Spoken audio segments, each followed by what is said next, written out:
ओम। महर्षि दयानंद का प्रादुर्भाव 19वीं शताब्दी का महान चमत्कार।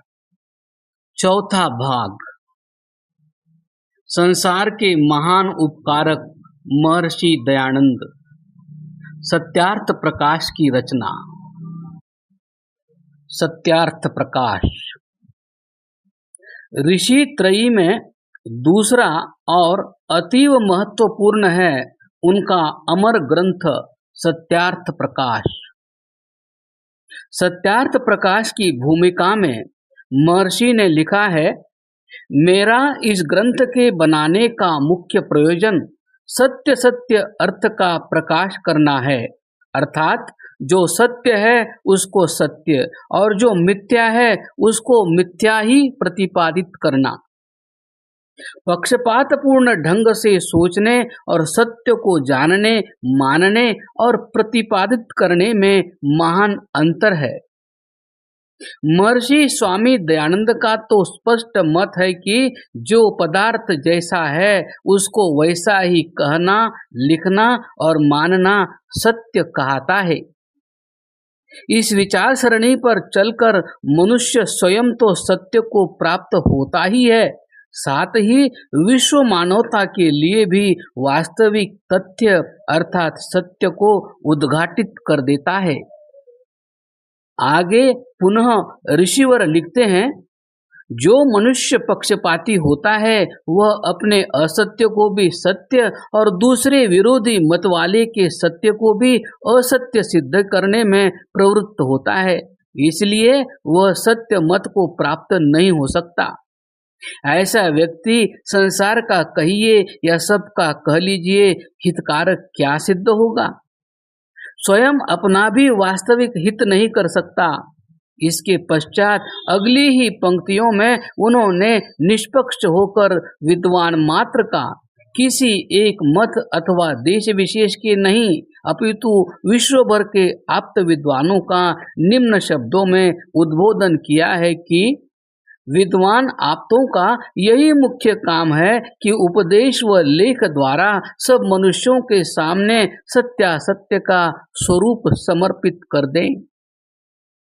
पाठकगण ध्यान दे कि महर्षि दयानंद की इन शब्दों में मानवता के हितार्थ कितनी पवित्र और निष्पक्ष आकांक्षा और वेदना भरी हुई है। उनकी यह मान्यता है और इसे उन्होंने वास्तविक रूप में समझा था कि मनुष्य का आत्मा सत्यासत्य का जानने वाला है, तथापि अपने प्रयोजन की सिद्धि हठ, दुराग्रह और अविद्यादि दोषों से सत्य को छोड़ असत्य में झुक जाता है। जब कभी मनुष्य किसी के बताए अथवा स्वनिर्मित मार्ग पर चलते हुए अपने विरोधी विचारों को सुनता है, तो या तो वह अविद्या दोष के कारण उन्हें न समझ पाने से अथवा हठ और दुराग्रह के कारण अपने पूर्व मान्यता के पक्ष पर अड़ा रहता है। यह स्थिति व्यष्टि की हो या समष्टि की, मानव के लिए अत्यधिक हानिकारक है, क्योंकि इस प्रकार का व्यक्ति व्यक्तिगत रूप से अविद्या अंधकार से ग्रसित अथवा हठ और दुराग्रह से स्वयं तो पतन के गर्त में पड़ा ही रहता है, अपने संतान के विकास मार्गों को भी अवरुद्ध करने का माध्यम बन जाता है। यही स्थिति समष्टि अर्थात समाज की भी होती है। ऐसा समाज भी सदैव नहीं तो दीर्घ काल तक अवश्य ही ज्ञान विज्ञान से दूर रहता है, अपने संततियों को पिछड़ा रखकर निर्धनता और अविद्यांधकार का जीवन जीने पर बाध्य कर देता है तथा इतिहास में स्वयं को तिरस्कार का पात्र सिद्ध करता है और स्व संतति को भी भावी इतिहास निर्माण में अयोग्य रखकर पतित जीवन जीने को बाध्य कर देता है। महर्षि दयानंद के सुप्रसिद्ध ग्रंथ की भूमिका से दिए गए उपर्युक्त उद्धरण यह सिद्ध करने को पर्याप्त है कि उन्होंने न केवल आर्य जाति और आर्यावर्त का ही हित सिद्ध करने के लिए इतनी कठोर तपस्या की थी, अपितु उनके प्रयत्न तो पूर्ण मानवता के हित के लिए थे। महर्षि के जीवन की एक प्रसिद्ध घटना है कि एक बार इलाहाबाद उत्तर प्रदेश में प्रातः ब्राह्म मुहूर्त में जब वह गंगा यमुना के संगम की ओर भ्रमणार्थ जा रहे थे, तब उन्हें मार्ग में एक अन्य साधु मिले जो महर्षि दयानंद से पूर्व से ही परिचित थे और महर्षि का नाम लेकर पुकारा करते थे। उस दिन उन्होंने जब महर्षि से कहा, दयानंद, यदि तू इस सुधारवाद के पचड़े में न पड़ता तो तुझे इसी जन्म में मोक्ष हो जाता।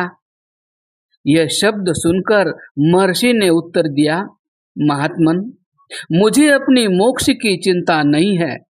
मैं तो इन लाखों मानव प्राणियों के उद्धार की बात सोचता हूँ। इधर लाखों मनुष्य नारकीय यातना पूर्ण जीवन बिताएं और मैं मोक्ष की कामना करूं, यह मुझसे नहीं हो सकता। मुझे अकेले स्वर्ग की चाह नहीं और सबके साथ नरक में भी जाना पसंद करूं। जिसकी बात आप कहते हैं वो मोक्ष तो स्वार्थियों का है। इन लाखों मानव प्राणियों का मोक्ष कराते कराते मेरा मोक्ष स्वतः ही हो जाएगा। महर्षि ने अपने एक भक्त को एक बार पत्र में अपने वेद भाष्य के प्रूप शोधक ज्वालादत्त द्वारा कुछ शब्दों को परिवर्तित करने पर खेद व्यक्त करते हुए लिखा था कि हमने अपने समाधि के आनंद और मोक्ष की कामना का त्याग कर संसार के उपकार के लिए यह दायित्व अपने ऊपर लिया था। यह लोग इसमें भी गड़बड़ करते हैं। पाठकगण, महर्षि के संसार का उपकार करने के टीस भरे इन शब्दों पर ध्यान दें और विचारें कि जिसके हृदय में संसार के उपकार की इतनी टीस हो, उससे बढ़कर संसार का उपकारक और कौन हो सकता है। उस महामानव की संपूर्ण मानवता के हितकारक दृष्टि का दर्शन उनके ग्रंथों और उनके जीवन चरित्र में पदे पदे मिलता है। सत्यार्थ प्रकाश की भूमिका का ही निम्न उद्धरण कितना स्पष्ट मानवतावादी है। वह लिखते हैं, यद्यपि आजकल बहुत से विद्वान प्रत्येक मतों में हैं, वे पक्षपात छोड़ सर्वतंत्र सिद्धांत अर्थात जो बातें सबके अनुकूल सब में सत्य है उनका ग्रहण और जो एक दूसरे से विरुद्ध बातें हैं उनका त्याग कर परस्पर प्रीति से बर्तावें तो जगत का पूर्ण हित होवे। क्योंकि विद्वानों के विरोध से अविद्वानों में विरोध बढ़कर अनेक विध दुख की वृद्धि और सुख की हानि होती है। इस हानि ने जो स्वार्थी मनुष्यों को प्रिय है, कब मनुष्यों को दुख सागर में डुबो रखा है। कोई भी निष्पक्ष विद्वान और बुद्धिमान व्यक्ति महर्षि के इन उद्गारों को सुनकर व पढ़कर यह स्वीकार किए बिना नहीं रह सकता कि उनके हृदय में मानव मात्र के हितार्थ टीस, तड़प और संवेदना थी। उनका धर्म विश्व मानवता में निहित था। उनकी धार्मिकता मानवता का आदर्श थी और उनका धर्म प्रचार व धर्मोपदेश सार्वजनीन, विश्वजनीन, सार्वभौम तथा मानवता का संदेश था। उन्होंने उपर्युक्त शब्दों में मानवता के हितार्थ सभी मतांतरों के विद्वानों से झकझोर कर पक्षपात छोड़ सत्य के ग्रहण और असत्य के परित्याग के लिए ही तो कहा है कि सर्वतंत्र सिद्धांत जो सबके अनुकूल सब में सत्य है उनका ग्रहण और एक दूसरे से विरुद्ध है उनका त्याग कर परस्पर प्रीति से बर्तावें तो जगत का पूर्ण हित हो। सर्वसाधारण से महर्षि ने कुछ नहीं कहा क्योंकि साधारण के पास सत्यासत्य के विवेक योग्य बुद्धि नहीं होती।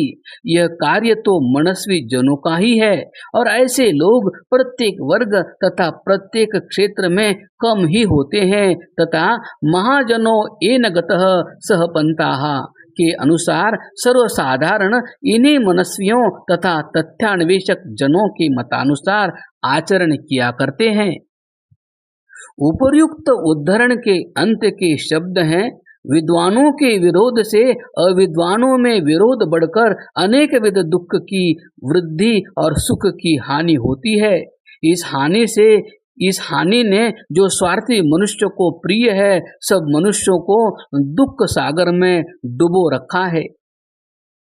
महर्षि के इन विचारों का प्रमाण प्रत्यक्षतः यह है कि धर्म के नाम पर होने वाले मतभेद के कारण मनुष्य का शत्रु बना हुआ है और बात बात पर एक दूसरे के रक्त पिपासु हो रहे हैं।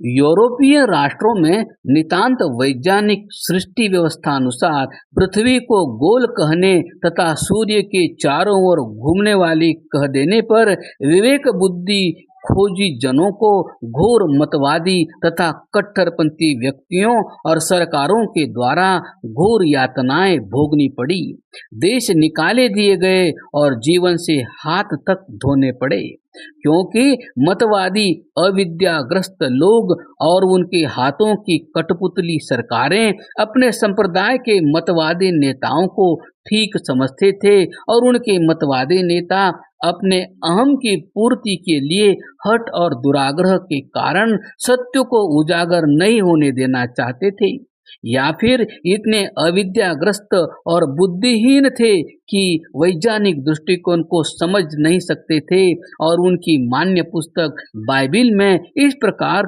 की वैज्ञानिक चर्चाओं का अभाव था। इस कारण वह वैज्ञानिक तथ्यों के विरोधी हो गए। इसी अविद्या, हठ और दुराग्रह के कारण कैथोलिक ईसाई प्रोटेस्टेंट लोगों से, जो ईसाइयों में सुधारवादी लोग हैं, टकरा गए। भयंकर मारकाट और रक्तपात हुआ क्रमशः।